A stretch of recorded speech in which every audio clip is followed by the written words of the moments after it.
بسم اللہ الرحمن الرحیم۔ السلام علیکم۔ انم اسلامک ورلڈ میں خوش آمدید۔ پیارے دوستو، ہمارا ایمان ہے کہ نبی کریم صلی اللہ علیہ وآلہ وسلم بنی نوع انسان کے لیے اللہ کے آخری نبی ہیں، اور آپ صلی اللہ علیہ وآلہ وسلم پر نازل ہونے والی کتاب قرآن مجید اللہ تعالیٰ کی آخری کتاب ہے۔ لہٰذا نبی کریم صلی اللہ علیہ وآلہ وسلم کی پاکیزہ زندگی انسانیت کے لیے تا قیامت واجب الاتباع اور ہدایت کا سر چشمہ ہے۔ جیسا کہ قرآن پاک میں ارشاد باری تعالیٰ ہے، یقیناً رسول اللہ کی زندگی تمہارے لیے بہترین نمونہ ہے، لہٰذا رحمت للعالمین کی سیرت مطہرہ پر ہر مسلمان کی زندگی کا لازمی حصہ قرار پائی۔ پیارے دوستو، یاد رہے کہ سیرت نبوی صلی اللہ علیہ وآلہ وسلم مکمل طور پر بیان کرنا اس وقت تک ممکن نہیں جب تک اسلام کے پہلے اور بعد کے حالات کا تقابل نہ کیا جائے۔ اس لیے ضروری ہے کہ سیرت النبی صلی اللہ علیہ وآلہ وسلم پر بات کرنے سے پہلے اسلام سے پہلے عرب کی کیفیات کا نقشہ آپ کے سامنے پیش کیا جائے۔ آج کی اس ویڈیو میں ہم آپ کو اسلام سے پہلے عرب کیفیت کے حوالے سے چند ایسے حقائق بتائیں گے جن کا جاننا آپ کے لیے ضروری ہے، یعنی عرب اقوام ان کی معاشرت کا تفصیلی نقشہ کھینچیں گے۔ یہ نقشہ ہے حضرت ابراہیم علیہ السلام کے دور سے لے کر نبی کریم صلی اللہ علیہ وآلہ وسلم کے دور کے درمیان کے قبائل کا، لہٰذا ویڈیو کو بغیر سکپ کیے آخر تک ضرور دیکھیے گا۔ پیارے دوستو، ویڈیو کا باقاعدہ آغاز کرنے سے پہلے آپ سے درخواست ہے کہ اگر آپ ہمارے چینل انم اسلامک ورلڈ کی ویڈیو پہلی بار دیکھ رہے ہیں اور ابھی تک آپ نے ہمارے چینل کو سبسکرائب نہیں کیا تو ابھی ہمارے چینل کو سبسکرائب کریں اور ویڈیو کو لائک اور شیئر ضرور کیجیے گا۔ پیارے دوستو، یاد رہے کہ لفظ عرب کے معنی صحرا اور بے آب و بیاں زمین کے ہیں۔ عہد قدیم سے یہ لفظ جزیرہ نما عرب اور اس میں بسنے والے لوگوں کے لیے بولا گیا ہے۔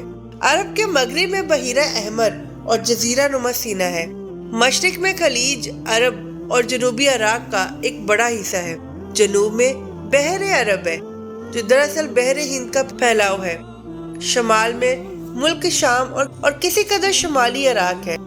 ان میں سے بعض سرحدوں کے بارے میں اختلاف بھی ہے۔ کل رقبے کا اندازہ 10 لاکھ سے 13 لاکھ مربع میل تک کیا گیا ہے۔ نسلی انداز سے مخالفین نے عرب اقوام کی 3 قسمیں بیان کی ہیں۔ نمبر 1، عرب بائدہ، یعنی وہ قدیم عرب قبائل اور قومیں جو بالکل ناپید ہو گئیں اور ان کے متعلق ضروری معلومات بھی میسر نہیں، مثلاً عاد، سمود، جدیث، طلسم، املاک، امین، جرم اور جاسم وغیرہ۔ نمبر 2، عرب عرابہ، یعنی وہ عرب قبائل یارب بن یشی بن قطان کی نسل سے ہیں، انہیں قطان عرب کہا جاتا ہے۔ نمبر 3، عرب مستعربہ، یعنی وہ قبائل جو سیدنا اسماعیل علیہ السلام کی نسل سے ہیں، انہیں عدنانی عرب کہا جاتا ہے۔ عرب آرمی یعنی تہکانی عرب کا اصل گہوارہ ملک یمن تھا، یعنی ان کے خاندان اور قبیلے مختلف شاخوں میں پھوٹے اور پھیلے اور بڑھے۔ ان میں سے 2 قبیلوں نے بہت شہرت حاصل کی، ایک حمیر جس کی مشہور شاخیں زید الجمور، قزا اور ازجا سکے، دوسرا کہلان جن کی مشہور شاخیں ہمدان، انمارتی، مسجد، کندہ، لکھم، جزام، ازد، اوس، خزرج اور علاد بنو جفا ہے، جنہوں نے آگے چل کر ملک شام کے اطراف میں بادشاہت قائم کی اور آل و سان کے نام سے مشہور ہوئے۔ یاد رہے کہ عرب مستعارہ کے جد اعلیٰ سیدنا ابراہیم علیہ السلام اصلا عراق کے ایک شہر کے باشندے تھے۔ یہ شہر دریائے فرات کے مغربی ساحل پر کوفہ کے قریب واقع تھا۔ اس کی کھدائی کے دوران میں جو چیزیں برآمد ہوئی ان میں سے شہر کے بارے میں بہت سی معلومات ملی ہیں اور سیدنا ابراہیم علیہ السلام کے خاندان کے بارے میں بعض تفصیلات معلوم ہوئی ہیں، نیز ملک کے دینی اور اجتماعی حالات بھی سامنے آئے ہیں۔ سیدنا ابراہیم علیہ السلام یہاں سے ہجرت کر کے شہر حران تشریف لے گئے تھے اور پھر فلسطین جا کر اسے آپ نے دعوت کی سرگرمیوں کا مرکز بنا لیا اور دعوت و تبلیغ کے لیے یہی سے اندرون و بیرون ملک آتے جاتے رہے۔ ایک بار آپ مصر تشریف لے گئے، فرعون نے آپ کی بیوی سیدہ سارہ علیہ السلام کی کیفیت سنی تو بدنیت ہو گیا، انہیں بری نیت سے اپنے دربار میں بلا لیا، لیکن اللہ نے سیدہ سارہ علیہ السلام کی نہایت خاص اور مقرب بندی ہے، لیکن اللہ نے سیدہ سارہ علیہ السلام کی حفاظت کی اور فرعون کو غیبی جکڑ لیا جس سے وہ اپنے ہاتھ پاؤں نہ ہلا سکا۔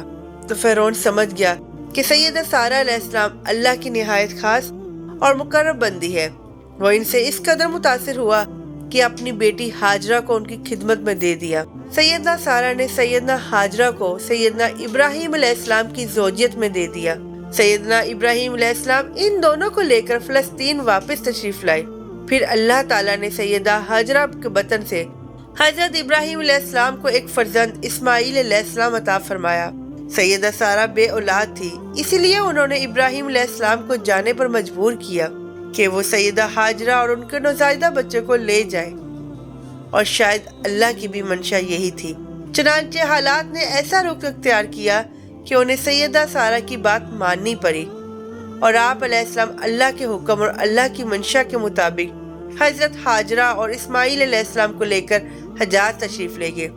وہاں انہیں ایک بے آب و بیا وادی میں چھوڑ دیا۔ اسی جگہ آج بیت اللہ ہے۔ اس وقت نہیں تھا، صرف تیروں کی طرح ابری ہوئی زمین تھی۔ سیلاب آتا تو دائیں بائیں سے کترا کر نکل جاتا تھا۔ وہیں مسجد حرام کے بالائی حصے میں زمزم کے پاس ایک بہت بڑا درخت تھا۔ آپ نے ان دونوں کو اسی درخت کے پاس چھوڑا تھا۔ اس وقت مکہ میں نہ پانی تھا نہ انسان، اسی لیے سیدنا ابراہیم علیہ السلام نے ایک توشے میں چند کھجورے اور ایک مشکیزے میں پانی رکھ دیا۔ اس کے بعد فلسطین واپس چلے گئے۔ ادھر چند ہی دنوں میں کھجورے اور پانی ختم ہو گیا۔ سخت مشکل پیش آئی، مگر اس مشکل وقت میں اللہ کے فضل و کرم سے زمزم کا چشمہ پھوٹ پڑا اور ان کے لیے خوراک کا سامان بن گیا۔ اسماعیل علیہ السلام جب جوان ہوئے تو جرہ قبیلہ سے عربی سیکھی۔ یہ قبیلہ وہاں پانی دیکھ کر آباد ہو گیا تھا۔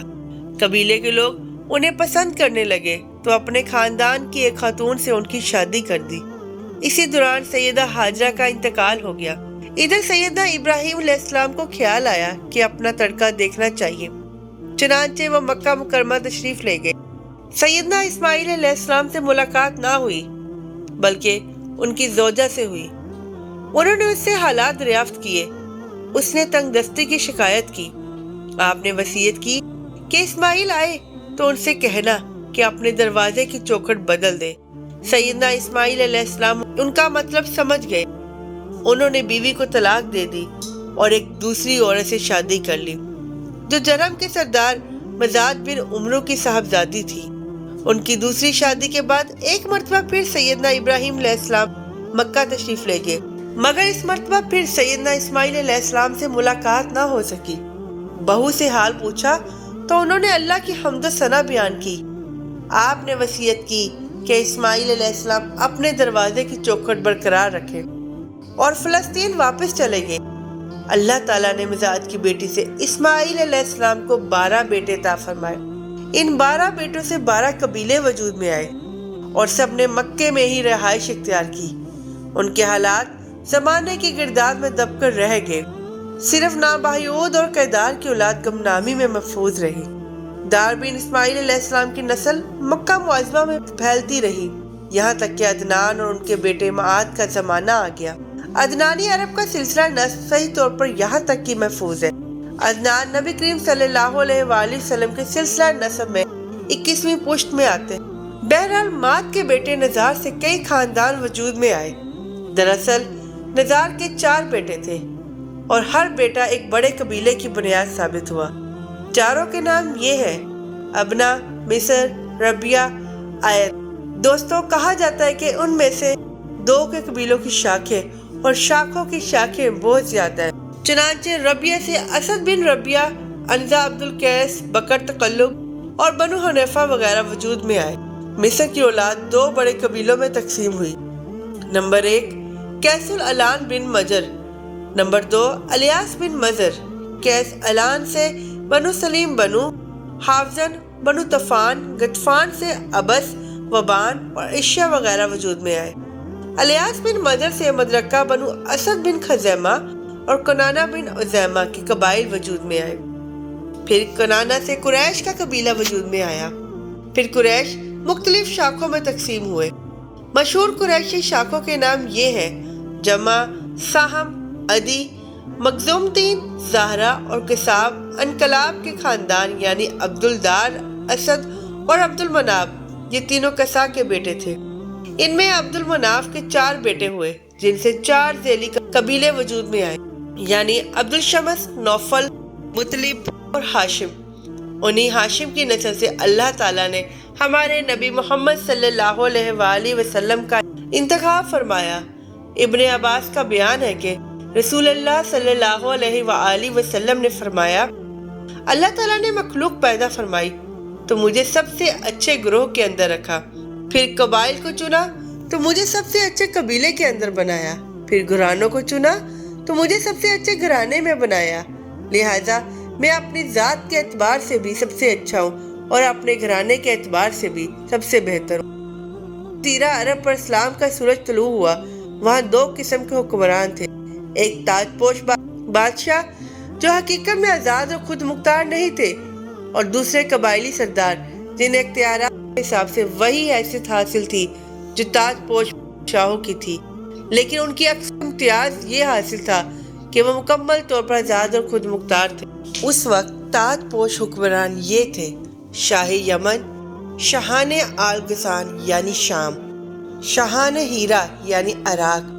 باقی عرب حکمران تاج پوش نہ تھے۔ عربہ میں سے قدیم ترین قوم سبا تھی۔ ہور یعنی عراق سے جو کتابیں برآمد ہوئیں ان میں 2.5 سال قبل مسیح کی اس قوم کا ذکر ملتا ہے، لیکن اس کے عروج کا زمانہ 11ویں صدی قبل مسیح سے شروع ہوتا ہے۔ آئیے یہاں اس قوم کی تاریخ کے اہم ادوار کے بارے میں آپ کو بتاتے ہیں۔ سب سے پہلے بات کرتے ہیں 650 سال قبل مسیح سے پہلے کے دور کی۔ اس دور میں سبا کے بادشاہوں کا لقب مقرب سبا تھا۔ ان کا پایا تخت سروا تھا جس کے کھنڈرات آج بھی مہارت کے مغرب میں 1 دن کے فاصلے پر پائے جاتے ہیں۔ یہ کھنڈرات کریمہ کے نام سے مشہور ہے۔ اسی دور میں مہارت کے مشہور بند کی بنیاد رکھی گئی جسے یمن کی تاریخ میں بہت اہمیت حاصل ہے۔ 650 قبل مسیح سے 115 قبل مسیح تک کا دور، اس دور میں سبا کے بادشاہوں نے مقرب کا لقب چھوڑ کر ملک یعنی بادشاہ کا لقب اختیار کر لیا اور سروا کے بجائے مارک کو اپنا دارالسلطنت بنایا۔ اس شہر کے کھنڈرات آج بھی صنع سے 60 میل مشرق میں پائے جاتے ہیں۔ 115 قبل مسیح سے 300 عیسوی تک کا دور، اس دور میں سبائی کی مملکت پر قبیلہ حمیر کو غلبہ حاصل رہا اور اس نے مغرب کے بجائے ریدان کو اپنا پائیتخت بنایا۔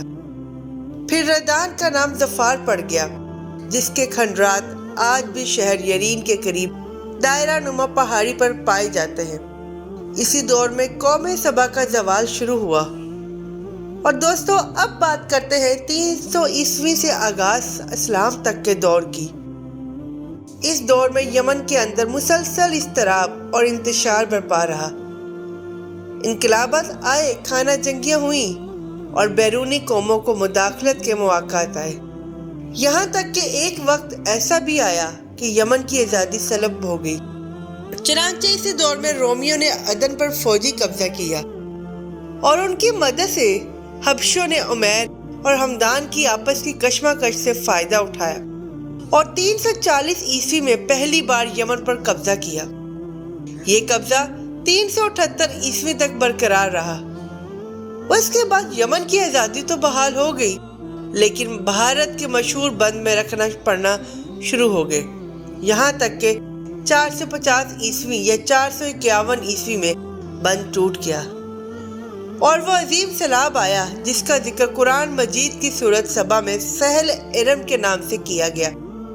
پھر 523 عیسوی میں ایک اور سنگین حادثہ پیش آیا اور وہ یہ کہ یمن کے یہودی بادشاہ زونواس نے نجران کے عیسائیوں پر ایک ہیبت ناک حملہ کیا، انہیں عیسائی مذہب چھوڑنے پر مجبور کرنے کی کوشش کی۔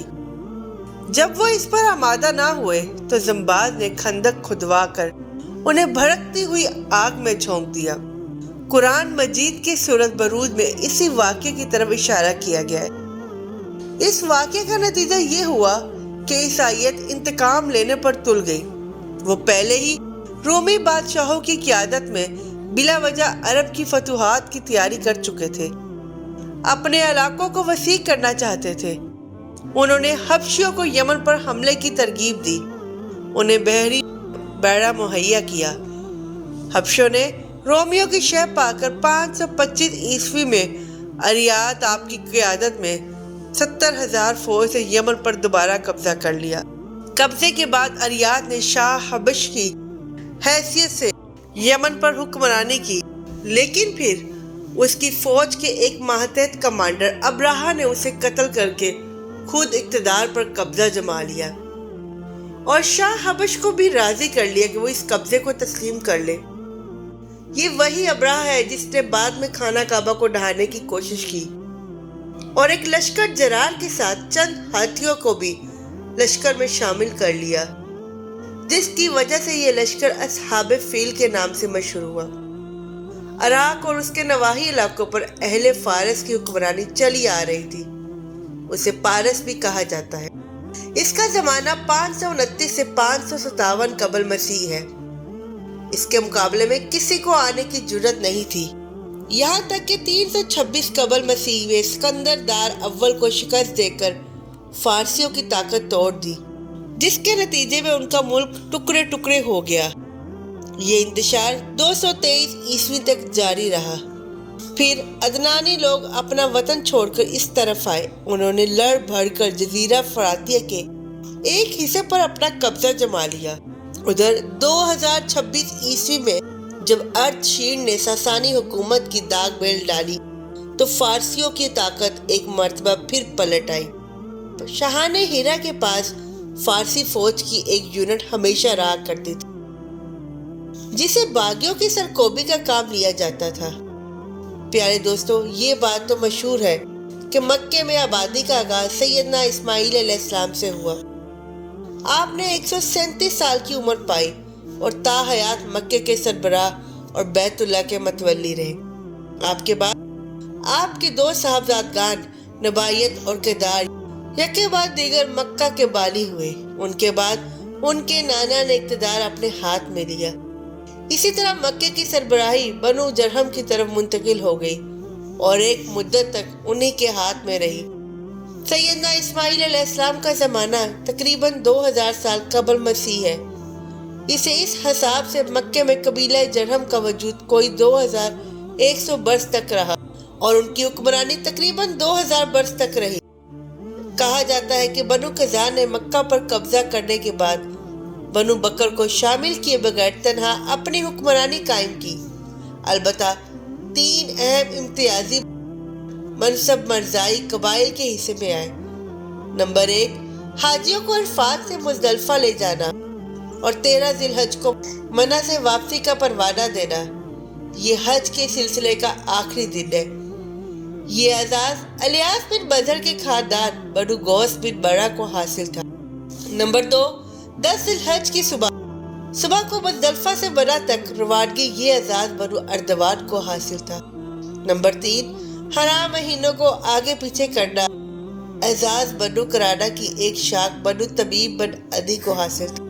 یاد رہے کہ مکہ مکرمہ پر بنو قزا کا اقتدار کوئی 300 برس رہا۔ یہی زمانہ تھا جب عدنانی قبائل مکے اور حجاز سے نکل کر نجف، عراق اور بحرین وغیرہ میں پھیلے اور مکہ کے اطراف میں قریش کی صرف چند شاخیں قائم رہی، مگر مکے کی حکومت اور بیت اللہ کی تولیت میں ان کا کوئی حصہ نہ تھا، یہاں تک کہ کساب انقلات کا دور آیا۔ کساب نے مکہ کا بندوبست اس طرح سے کیا کہ قریش کو مکہ کے اطراف سے بلا کر پورا شہر ان میں تقسیم کر دیا اور ہر خاندان کا ٹھکانہ مقرر کر دی۔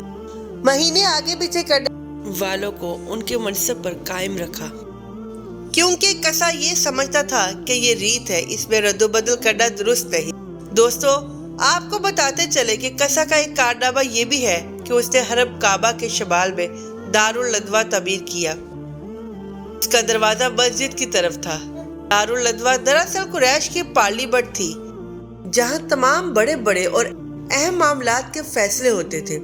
قریش پر دارالندوہ کے بہت احسانات تھے، کیونکہ یہ ان کے اتحاد کا ضامن تھا اور یہی ان کے الجھے ہوئے مسائل احسن طریقے سے حل ہوتے تھے۔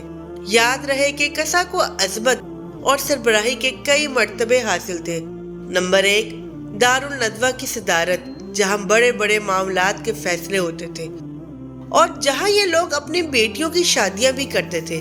نمبر 2، جنگ کا پرچم بھی انہی کے ہاتھوں میں باندھا جاتا تھا۔ نمبر 3، خانہ کعبہ کی پاسبانی، اس کا مطلب یہ ہے کہ خانہ کعبہ کا دروازہ کسا ہی کھولتا تھا۔ خانہ کعبہ کی خدمت اسی کے ذمہ تھی، چابی بردار بھی وہی تھا۔ نمبر 4، سقایا یعنی پانی پلانا، اس کی صورت کچھ یوں تھی کہ حوض میں حاجیوں کے لیے پانی بھر دیا جاتا، اس میں کچھ کھجور اور کشمش ڈال کر اسے شیریں بنایا جاتا تھا۔ حجاج جب آتے تو اسے پیتے تھے۔ نمبر 5، رفادہ یعنی حاجیوں کی میزبانی، حاجیوں کے لیے بطور ضیافت کھانا تیار کیا جاتا تھا۔ اس مقصد کے لیے کسا نے قریش پر کچھ رقم مقرر کر رکھی تھی۔ یہ رقم حج کے موسم میں ان کے پاس جمع ہو جاتی۔ اس رقم سے حاجیوں کے لیے کھانا تیار کرواتا۔ جو لوگ تندرست نہ ہوتے یا جن کے پاس توشہ نہ ہوتا وہ یہی کھانا کھاتے تھے۔